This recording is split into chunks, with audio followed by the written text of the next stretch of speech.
I thought I'd make a video about what's going on recently with me and, mainly my new cope, so to speak. Yesterday was pretty nice. So I'd say from about 1:30 till, 5:15, I met an old friend of mine. What should we call him? We'll call him Christopher. Well, that'll be his name. We'll say his name is Christopher. That's the name we'll use. So me and Christopher, we hung out and we went to this cafe and he got a coffee and two sandwiches and some fries and I think a cinnamon bun too. It was a relatively large cinnamon bun. Um, eventually he was like, "Hey, you want some food?" And I was just like, "Sure, I'll take some." So he offered me one of his sandwiches and I had a few of his fries and that was it. It was pretty nice. Um, it was a little shocking to me. Like there were actually quite an amount of people at the cafe. And yes, there were quite a few, women there. I think they mostly looked like they were in their early 20s, but I can't be sure. I mean, later on near the end of our stay at the cafe, it was mainly older women going in. I don't know if it's just me, but it kind of seems like women in general, especially older women, they kind of like to go to cafes or coffee shops and just like drink coffee and I guess sit around and talk. Maybe I don't know.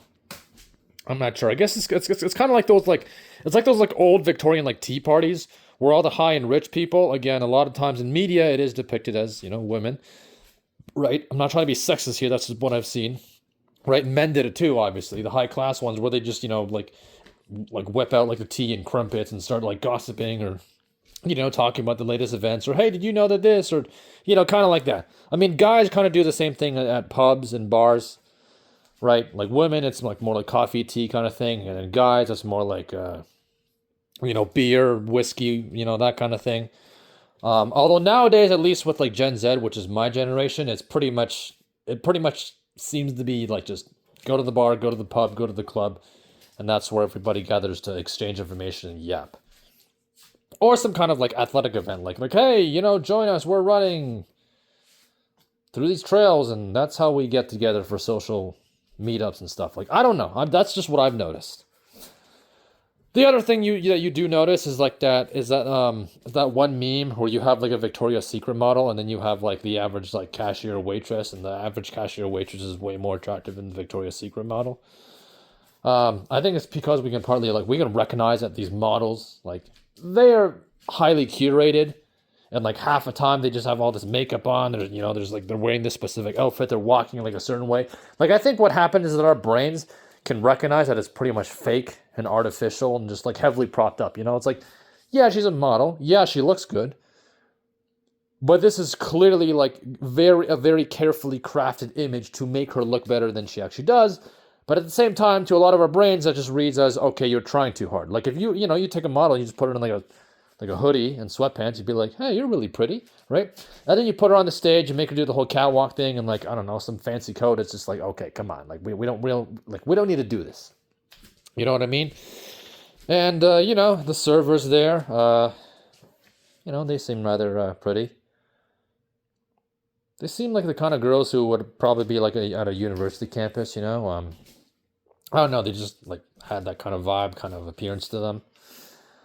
Um, and I don't know if it's just me, but more and more women now that I'm meeting, like, like not necessarily meeting, but that I'm seeing on the street, it's like, hey, you guys are kind of tall, like they all seem to be at least like 5'8" or 5'9". Like I think the other day I saw one that was like 6 foot, or 6'1" or something like that. It was just like, holy crap! But also, hey, that's pretty cool, because most of the ones I've been around have usually been in the 5'4" to 6 foot range. I've only known a few, in the 6 foot range.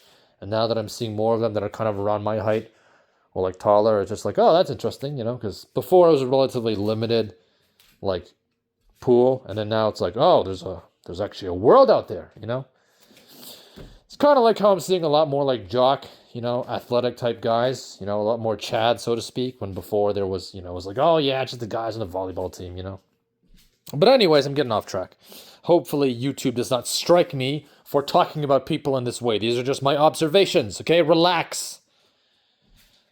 Okay, and if, I don't know, if someone in Tel Aviv is, scanning my, I don't know, my words for compliance. Like, please chill the fuck out, all right?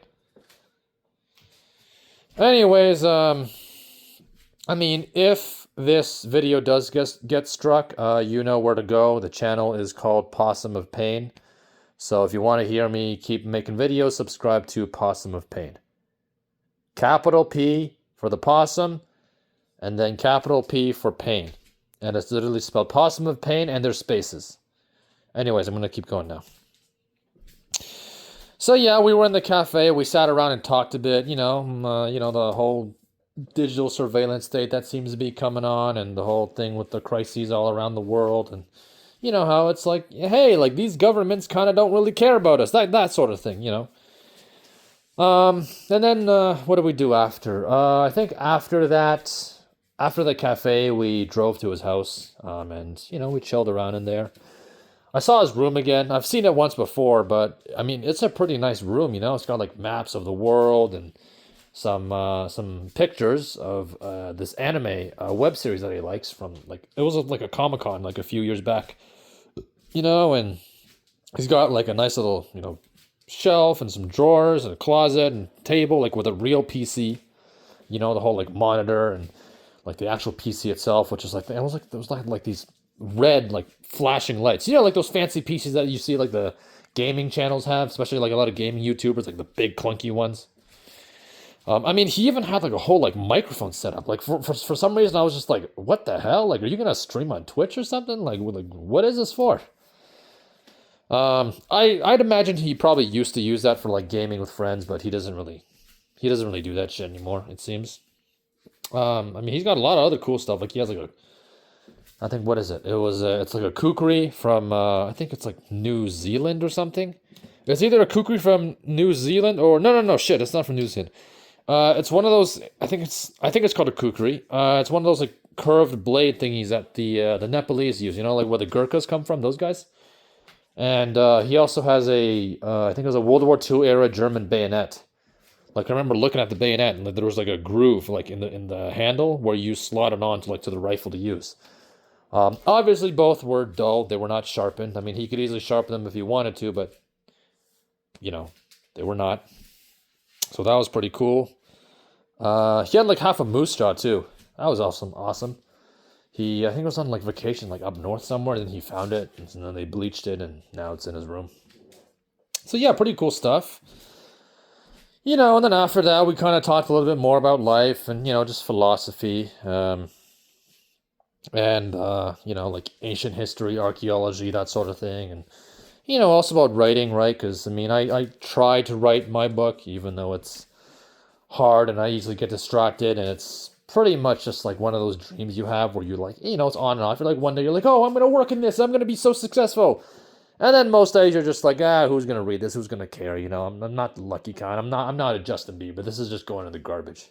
And you just leave it there, forget about it. He writes too for his own entertainment. So, we just kind of read each other bits and pieces of our story, of our respective stories. And that was pretty nice, kind of finally be able to get some criticism from someone else, Like trying to create a whole universe yourself, like by yourself, is rather difficult and it's kind of lonely, right? And then when suddenly you have someone else who you can speak to about this sort of stuff, who actually understands kind of like the whole writing world, it's very I wouldn't say liberating, but it's a very nice feeling to know that you're not so alone. Now we didn't like that whole conversation, all those topics I just listed, like that wasn't entirely at his house. Like we went to his house after the cafe. And then we took a stroll, like, through his neighborhood, along some trails, past his park, for about, I'll say maybe like 15 to 30 minutes, maybe a little more than that. I wasn't really paying attention to the clock. And then we went back to his house. And back at his house was where we talked more about the book stuff. I did also notice something. Like, there was this one park. And they had, I think it was like this. They had a pool there. They had a pool, how like a pool is like a square shape or a circular shape, right? With the guardrails you can use to climb out of. And then there's usually like a this really like squat like brick building in like beside it where that's where the washrooms and change rooms are. And I could swear to you, like I've been to that pool before. Like I vaguely remember when I was just like a little kid, which is like, holy crap, that was so many years ago. When I was a little kid, I remember going to a pool like that, and I was like swimming in it, you know, like my parents had brought me to it because I think like there were these other kids like that like they were friends with, like they were friends with the parents, and these other kids were there too. So I kind of went with them, and we were all just swimming around, and there was like a brick building like that, I think, where I was like, I think I changed into my swim shorts there. Maybe I pissed in there or something. I don't remember, but it was like holy crap, I think I've been here before. I mean, it might have been a different neighborhood. I don't know, but it seemed familiar. Like deja vu. Deja vu. That's a sensation, which kind of reminds me, I literally had a book, you know, that talked about that too. Like I had so many books as a kid, like encyclopedias, you know, the ones made for kids that would explain to you like how this worked and how this happened and stuff. And it was just it's actually so tragic, you know, because I didn't understand any of that stuff. I didn't really try to understand it either, and now most of them are gone. Because like, you don't need these books anymore. I'm donating them to Goodwill. And it's like, come on, man. Why'd you throw all my stuff away? But yeah, and then after that, like finally, after we, you know, talked more about writing and philosophy for a bit, we decided to go, you know, I was just like, hey, you know, maybe we could get a soda or two. So we went to the nearest convenience store. We got like a 2-liter bottle of brisk iced tea. It's literally like 30 feet away from me. And it was like $4.51 Canadian. It was just like, what the hell? Wasn't that a little pricey? Like, I'm pretty sure like Food Basics or whatever, Food Basics is a Canadian store, I think. I think it's only like, what? It's like only like $2.99 Canadian. And then with tax, it's probably like $3 or something. It's like, I can get that thing cheaper like at Food Basics than at this random convenience store in the middle of nowhere. It wasn't in the middle of nowhere, but yeah. I was going to get like a Fanta or something, but the issue with Western Fantas, or at least Canadian and American Fantas, and we kind of rely on the American standard for our Fantas, is that it has like some kind of carcinogen called like WD-40 or some shit. So I'm just like, yeah, no. You know, I don't need any more of that crap in my system. I'm already dunking a bunch of sugar with the brisk, so. But yeah, man, it was really nice, you know, just, I was able to finally see like another face again, you know, just a new face too. Like, I mean, I haven't talked to Chris in like years, maybe like 2 or 3 years, something like that. Chris, same idea, you know, same name, you get what I mean. And, what was I going to say? Yeah, it was just, you know, because Fred just sends me reels about how he hates work, and Telly doesn't really talk to me much. I mean, he sends reels sometimes too. I mean, Fred last night, he did, like, message me over Insta. He was like, hey, do you want to see a movie tonight, like 10:55, like Spider-Man? I never messaged him back until, like, today morning when I saw it. And I was just like, holy shit, you sent me a message. And I was just like, no. And then I saw it today. It was like yesterday at like 8:31 p.m. I'm like, fuck! But personally, I don't really care because I already saw like Brand New Day anyway, so just like I don't really need to see it again. And no offense, it was not a good movie. It was not good. It was just kind of like, what the hell is this? You know, what the fuck? What's this like Sadie Sink like weird telepathic girl doing all this shit? Like somehow, I don't know, like somehow she just talks to Aunt May and it's all better, even though she like kind of murdered a bunch of people. Like what the bloody shit is this? So, all right. I think the biggest new cope that I have, is The Simpsons, ironically. So, I've started watching The Simpsons, and I think I'm on like season 3 or something like that. You know, it's the original Simpsons, early Simpsons, which I feel like is actually kind of nice. You know, I mean, yeah, The Simpsons are exaggerated, right? They're caricatures, stereotypes. They're not real people. They're not really trying to be realistic either. But the nice part about early Simpsons, I feel, is that at least like they seem like more of a normal family. You know, like Homer actually tries to help out his kids. Like Marge actually tries to, you know, take care of the family and prevent Homer from being a dumb ape all the time. Like, you know, Bart, you know, is still a brat and a delinquent. And Lisa's a smarty pants. Right, but Lisa's not really she's not a vegetarian yet, right? And she's not on her little vegetarian crusade yet either, which later on she does. And, you know, Bart's not just like, I don't know, like constantly beating everybody up and like trashing on Homer like 24/7, you know? Like he shows remorse, he's willing to learn from his mistakes, and he actually does some good stuff, right? And, you know, again, Lisa's a smarty pants, but she doesn't rub it in everybody's face, right? And it is kind of funny, her being smart at times because she's like using like really complex language, and it's just like, she's just describing like a very simple situation. It's like lol, or she's like I feel like Lisa's kind of more like a breaking the fourth wall sort of character. I think Maggie's the only one that I don't know. I don't know if Maggie really changes much. It just seems kind of. I'm not sure how to say it. Maggie just seems kind of like forever just a baby or something. I don't know. But yeah, it's not bad, so far. I'm sure it'll eventually get to the parts where they all become like complete caricatures and make fools of themselves, and the writing is just like one like extreme event after the other. Kind of like how Family Guy eventually became like Peter, like just I don't know, like doing increasingly crazy stuff, like flying a plane and into I don't know the sun or something. I mean that's not like an actual example.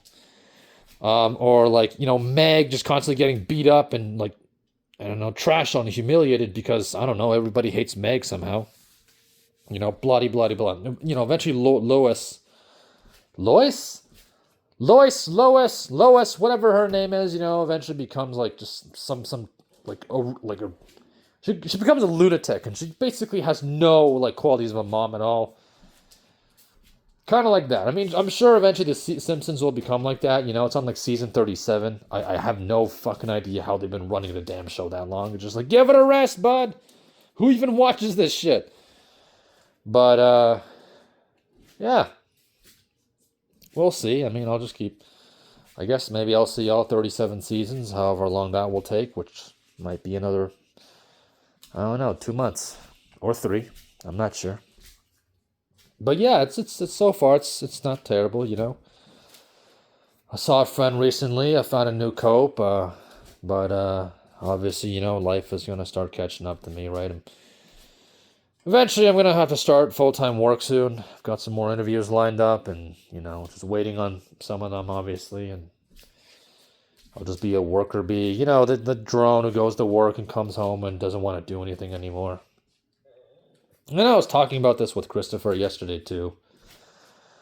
This was kind of reinforced, like, yeah. Also yesterday, a lot of stuff happened yesterday. Where I was scrolling Instagram, and I saw Sarah made a new post, and I was like, oh, I'll check it out. And it was essentially like a video reel, like a highlight of her vacationing through like Europe for like the last month or so, essentially.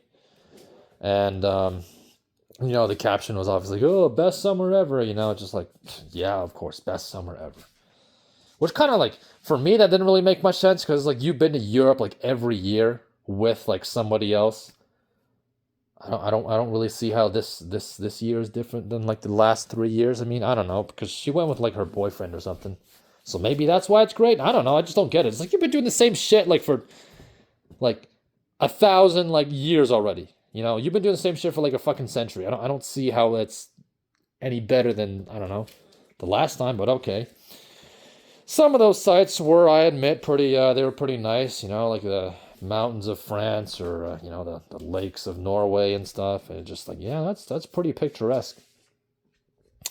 And kind of relates because Christopher yesterday, he was telling me about how, like, if you buy your tickets carefully ahead of time, if you catch some domestic flights and, stay in hostels or whatever, then you can actually not pay a shitload of money and, go places and stuff. Because the most expensive thing is apparently like it's the plane ticket. And yeah, I guess he's right, but I have no money now, and the obvious downside is, I mean, I don't really know the first thing about trips or the airport. And if I do go on a vacation, I wouldn't mind going with friends, but the friends I do have are almost always constantly busy, right? I mean, the only two people I've got I could ask are, Fred and Tellman, right? I mean, Fred is working all the time, and Tellman's gonna have school soon. And I guess the thing with Fred as well is that he doesn't really. I don't think he's ever really gonna use his vacation days. If he does, he's probably gonna use them to be with his girlfriend. Like I think he gets like 15 in a year tops. Excuse. So yeah, I don't have the money right now, obviously, and even once I do, it'll just be a lot of confusion of like what the hell's happening and why am I going here? Because It's just me. Like I kind of like having someone like bounce off of, and I mean, yeah, I could go to Europe, I could go to Alberta, I could go to Alaska, somewhere else, but I don't know. Just going there alone is just kind of like, okay, what's the point of this? You know? I mean, literally everybody I've seen who's going on vacation, like they're almost always going with friends or like a partner or something, right? Like I've barely seen anyone I know go on a vacation alone. I mean, again, I don't have to go to like Europe or somewhere else. I don't have to fly like halfway across the world to have a good time. It just, I just wouldn't mind. I wouldn't mind doing something with the boys again sometime, and we could just, I don't know, get together and have fun like we used to, right? But I mean, that's probably not going to happen. Everyone's living their own lives. They're all gone. They're all off doing their own shit, and you know, I guess the friend group I have is just we just don't stick together so well. So, poof. By the time I do earn enough money to do anything, they'll probably have started like fucking putting a flock camera like on every street corner, to, I don't know, look up your ass or something. So it's just like, yeah, yeah, sure, I'm going on vacation now. Yeah, right. I don't know. Ooh. But yeah, I just thought I'd, give you guys an update on what's been going on in that case. I know I'm not as good of a storyteller as DBDR. I don't think there's much more to say beyond that. I mean, I don't really experience people enough, out in the world like DBDR does. I mean, I still am watching his stuff. Hat flying. I just call him DBDR because I think everyone recognizes that name, sort of. And yeah, I mean,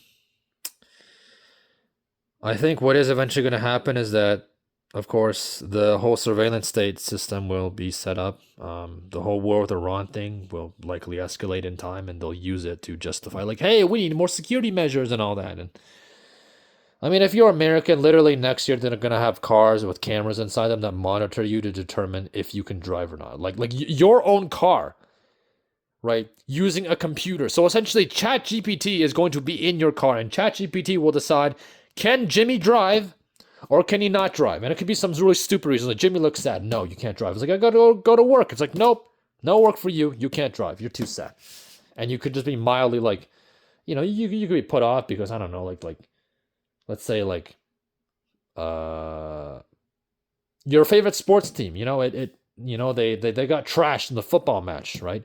Like the night before. And you're like, oh, come on, man. But you can still function. You can still go to work and do your business, and then fucking the AI in your car is like, yeah, no, you can't do it. Like that'll be the future. The future will essentially, we will be enslaved to computers. And I'm not saying that the computers are going to become Skynet and start rolling out T-800s, like blast people with, I don't know, plasma rifles in the 40 megawatt range. Or whatever Arnold Schwarzenegger said in the first film.